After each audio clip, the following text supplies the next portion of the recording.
I would like, on behalf of myself and my family, my constituents, and the team I led as governor, to thank and appreciate all of you for this honor that you have all bestowed on me.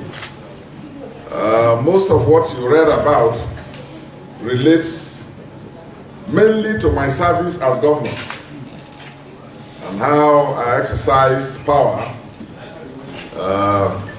for the service and to the benefit of the people of Bayelsa State and all humanity by extension.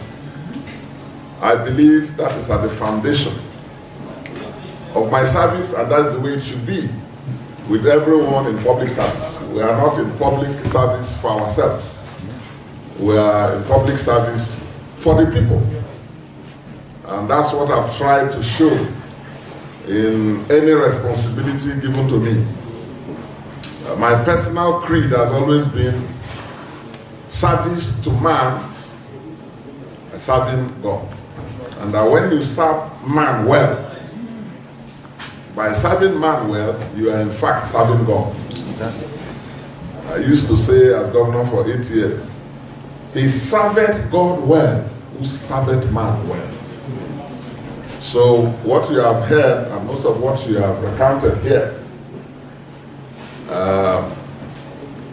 relates to how I serve God by serving man. That's also part of what I'm doing here in the National Assembly.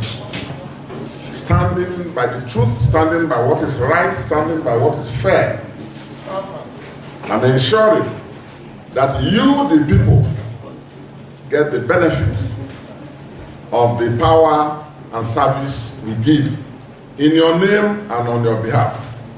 We are not in this for ourselves.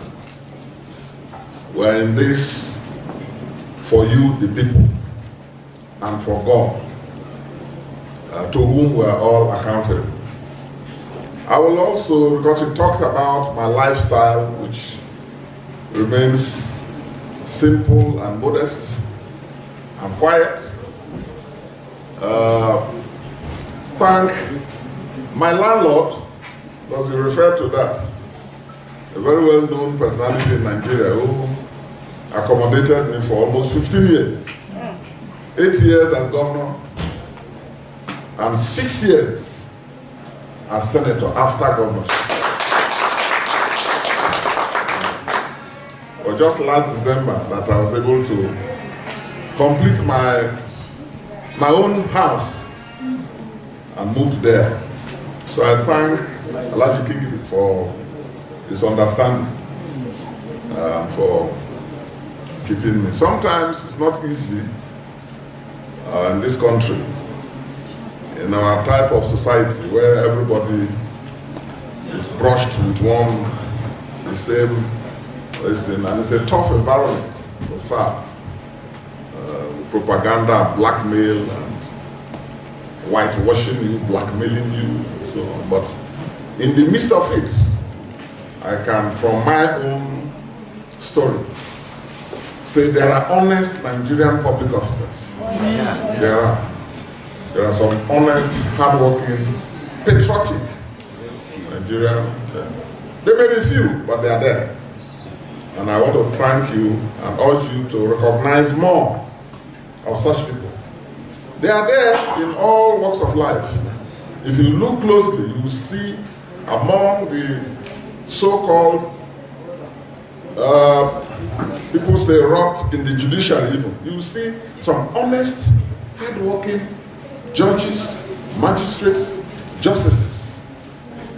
If you look at the police, heavily criticized, and by the way, I was a policeman myself. You know, that's why I was very tough on law and order. I was a law and order governor, brought sanity to my state, and flushed out criminals.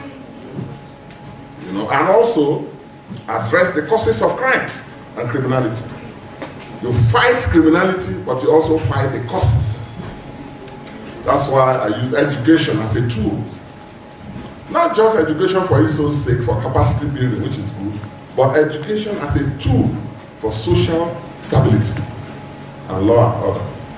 So even in the police, if you look carefully, you see people who are honest, doing their jobs diligently, honestly, to the best of their ability, in spite of the challenges of the environment. That's the way it is in the banking sector. Even in corporate Nigeria, you see people who are honest, hardworking. Even in all fields, even in politics, where all leaders are vilified and called different names. You just heard a little bit about me, and what I did in this citation that has been read. But I can tell you I'm not alone. There are hardworking people who live as governors after a year or two, struggle to pay children's school fees, struggle to meet their bills, you know, like that.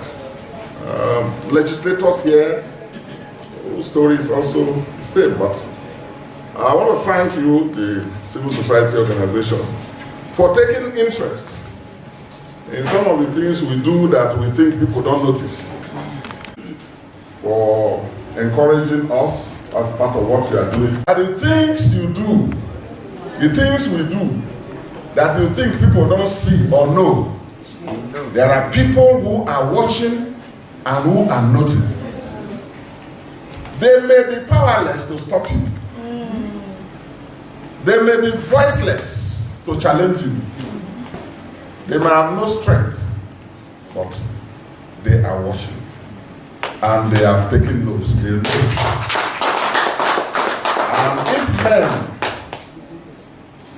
are taking notes, you can imagine what is happening with our Creator, Almighty God.